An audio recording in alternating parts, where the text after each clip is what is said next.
एक गांव में दो चोर रहते थे। उनका नाम था चांद और तारा। दोनों चोर के बीच काफी अच्छा दोस्ती थी। वे दोनों बचपन के दोस्त हैं। बचपन में वह लोग छोटे छोटे सामान की चोरी किया करते थे, जैसे कि किसी के खेत में से सब्जी तोड़ लेना, तो किसी के घर के आगे से कुछ चुरा लेना। जैसे जैसे वह लोग बड़े होते गए, उन लोगों की चोरी और भी ज्यादा बढ़ती गई। धीरे धीरे उन लोगों का चोरी ही काम हो गया। दोनों बहुत बड़े चोर बन गए थे और यह लोग कभी भी पुलिस के हाथ में भी नहीं आते थे, क्योंकि चोरी करने में यह लोग काफी ज्यादा एक्सपर्ट हो गए थे। उन लोगों ने एक दिन एक घर में चोरी करने का प्लान बनाया। भाई, मैंने सुना है उसे घर में बहुत सारे पैसे रखे हुए हैं। उसकी बेटी का शादी है, उसने इसीलिए बहुत सारे पैसे जमा करके अपने घर में रखे हुए। अरे चलो तो हम लोग उड़ा देते हैं। पूरा पैसा खाली कर देंगे, 1 रुपया भी नहीं छोड़ेंगे उसके घर में। हाँ भाई, तुम सही बोल रहे हो, और कुछ दिन तक हम लोग को चोरी भी नहीं करना पड़ेगा। हाँ, यह तो है। तो आज रात ही हम लोग चोरी किया जाए। हाँ भाई, आज रात ही चोरी किया जाए। फिर उन लोगों ने रात का इंतजार करने लगा। जैसे ही रात हुआ, दोनों चांद और तारा चोरी करने के लिए चलेगा। उन लोगों का उसे दिन भाग बहुत ज्यादा खराब था। जिसके घर पर चोरी करने गए हुए थे, उसके घर पर एक मेहमान आया हुआ था, जो पुलिस कमिश्नर का हेड था। इन लोगों को पता नहीं था कि वह पुलिस कमिश्नर का हेड है। वह लोग अपने हाथ में बंदूक लिए सामने से जाकर बोले कि तुम लोग अपने अपने हाथों को ऊपर कर लो, नहीं तो मैं गोली मार दूंगा। नहीं भाई नहीं, तुम गोली मत मारना, हम लोग हाथ ऊपर कर लेते हैं। और तुम्हारे घर में जितने भी पैसे हैं, मुझे जल्दी जल्दी निकल कर दे दो। ठीक है, मैं अभी लाता हूँ, पर तुम किसी को गोली मत मारना। उठकर पैसे लाने के लिए गया। वह पैसे लेने के लिए जैसे ही रूम में गया, उसने अपने पुलिस स्टेशन पर कॉल करके बोल दिया कि मेरे घर में कुछ छोड़ आए हैं, तुम लोग जल्दी से आ जाओ।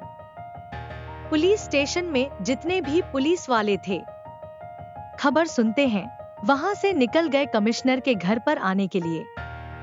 और कमिश्नर जानबूझकर लेट कर रहा था कि यह लोग पैसे लेकर ना भाग पाए हैं। अरे भाई, जल्दी पैसा लो, नहीं तो मैं एक को गोली मार दूंगा। ला रहा हूँ भाई, ला रहा हूँ, थोड़ा देर तो टाइम दो। बहुत सारे पैसे हैं, निकलने में भी तो टाइम लगता है। तुम लोग में से एक आ जाओ मेरी मदद करने के लिए। तारा, तुम चले जाओ उसकी मदद करने के लिए, जल्दी से पैसे निकाल कर लो। ठीक है भाई, मैं जा रहा हूँ। अरे तुम अभी तक पैसे नहीं रखे, जल्दी से पैसे थैला में रखो। रख रहा हूँ भाई, रख रहा हूँ। इतना जल्दी जल्दी तो कर रहा हूँ, अब मैं क्या करूँ? तुम मुझसे ज्यादा बात मत करो, नहीं तो समझते हो ना कि मैं क्या करूँ। जी जी, मैं कस ही रहा हूँ। हाँ, जल्दी जल्दी करो, मेरे पास टाइम नहीं है।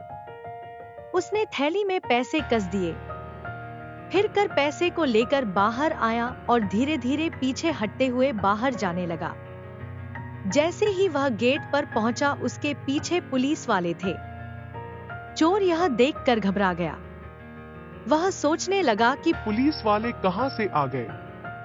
अरे भाई, मुझे भी नहीं पता कि पुलिस वाले को किसने खबर किया। तभी पुलिस कमिश्नर का हेड बोला कि अरे मैं ही हूँ, पुलिस कमिश्नर का है, तुम लोग गलती से मेरे ही घर में आ गए। फिर उन लोगों को बहुत अफसोस हुआ कि हम लोग ने क्या कर दिया। फिर उन लोगों को जेल में डाल दिया क्या, और सभी कोई अपने अपने घर चले गए। पर पुलिस वालों को पता नहीं था कि इन लोगों के पीछे किसका हाथ है। अगले दिन ही उन दोनों का जमानत के पेपर आ गए और दोनों जेल से निकल गए। पुलिस वाले सोच में पड़ गए कि आखिर इन लोगों को बचाया कौन? कौन है इन दोनों के पीछे पड़ते हैं? इनका जमानत पहुंचा दिया थाने में। दोनों कर चांद और तारा अपने मालिक के पास गए और बोले, ने हम लोग को बचाया, इसके लिए आपको बहुत ही धन्यवाद। उसका बॉस जो गांव का मुखिया था, बहुत ही पैसे वाला और धनी आदमी था। उसके पास धन दौलत किसी भी चीज की कमी नहीं थी। गांव में सभी लोग उसे बहुत ही अच्छा मुखिया मानते थे, पर उन लोगों को पता नहीं था कि यह मुखिया तो पूरे गांव में चोरी करवाता है चांद और तारा से, जो इसके ही आदमी है। गांव में मुखिया ऐसे रहता था मानव के जैसे, पूरे गांव का शरीफ आदमी वही हूँ। पूरे गांव के लोग उसके पास समस्याएं लेकर आते थे और उसे बता देते थे कि कहां पर क्या है, और सब पैसे के बारे में भी उसे पता रहता था। कौन आदमी के पास कितने सारे पैसे हैं। उसके बाद मुखिया चांदूर तारा को भेजकर उनके घर के सारे पैसे चुरा अपने पास रख लेता था। दोनों उसके ही आदमी थे। फिर मुखिया ने बोला कि मैंने बोला था कि आज चोरी करना ठीक नहीं होगा, फिर भी तुम लोग चोरी करने चलेगा। अगर इसके बाद से तुम लोग के कोई भी गलती होगी तो सीधे मौत की सजा मिलेगा तुम लोग को। नहीं मालिक नहीं, हम लोग से गलती हो गई, इसके बाद से हम लोग कोई गलती नहीं करेंगे। हाँ, ख्याल है कि तुम लोग कोई गलती ना करो, नहीं तो अगर मैं गलती करने पर मजबूर हो गया तो तुम लोग दोनों में से कोई नहीं बचेगा। जी मलिक जी, आपसे कोई नहीं गलती होगा हम लोग से। उसके बाद मुखिया ने बोला कि तुम लोगों को एक घर पर चोरी करना है, वहां पर जाकर तुम लोग पूरा घर को खाली कर दो। फिर वह दोनों रात का इंतजार करने लगे। जैसे ही रात हुआ उन लोगों ने जाकर पूरे घर को साफ करके चले हैं। जितने भी पैसे गहने थे सबको लेकर चले आए। मुखिया यह सब देखकर बहुत ही प्रसन्न हुआ और बोला कि आज तुम लोग लग रहे हो, चांद और तारा दोनों भाई। पर इन लोगों को पता नहीं था कि जो पुलिस कमिश्नर था, इन दोनों चोरों के ऊपर अपना एक खुफिया आदमी लगाया हुआ था, जिससे वह इन दोनों पर नजर रख सके कि आखिर यह दोनों जा कहां रहे हैं और किसके साथ मिलकर काम करते हैं। वह आदमी दिन रात इन लोगों का निगरानी करते रहता था, पर इन लोगों को पता नहीं चला कि कोई इन लोगों का निगरानी भी कर रहा है। तोर मुखिया को भी भनक नहीं हुई कि पुलिस कमिश्नर का हेड ने इन दोनों के पीछे अपना एक खुफिया आदमी लगाया हुआ है। जो खुफिया आदमी था वह जाकर पुलिस कमिश्नर के सिर को बोला कि ऐसा ऐसा बात है। चांद और तारा के पीछे मुखिया का हाथ है जो इन लोगों से चोरी करवाता है। अच्छा, तो इन दोनों का राज यह है, इसलिए लोग इतना जल्दी जेल से छूट गए। अब नहीं छूटेंगे, अभी अलग मुखिया के साथ अंदर जाएंगे और इनको छुड़ाने वाला कोई नहीं होगा। फिर पुलिस कमिश्नर का हेड ने मुखिया के घर पर छापा मार दिया। रात हो रहा थी। जैसे छाप बड़ा मुखिया के घर पर, उसके घर से बहुत सारे सोने और पैसे मिले। फिर पुलिस कमिश्नर का हेड ने बोला कि क्यों रे मुखिया, इन सब के पीछे तुम्हारा यहाँ था ना, अब तुम कभी नहीं जेल से छूटोगे और तुम्हारे मुखिया भी नहीं रहेंगे। बेटा, तुम जितना तेज बना था बना लिए, हम मेरे सामने तुम्हारा तेजी नहीं चलेगा। हम तुम्हें पता चलेगा कि चोरी करने का उपाय क्या होता है। मुखिया का बढ़ाते हुए बोला कि कृपया मुझे क्षमा करते, मैं आपको बहुत सारे धन और दौलत दूंगा।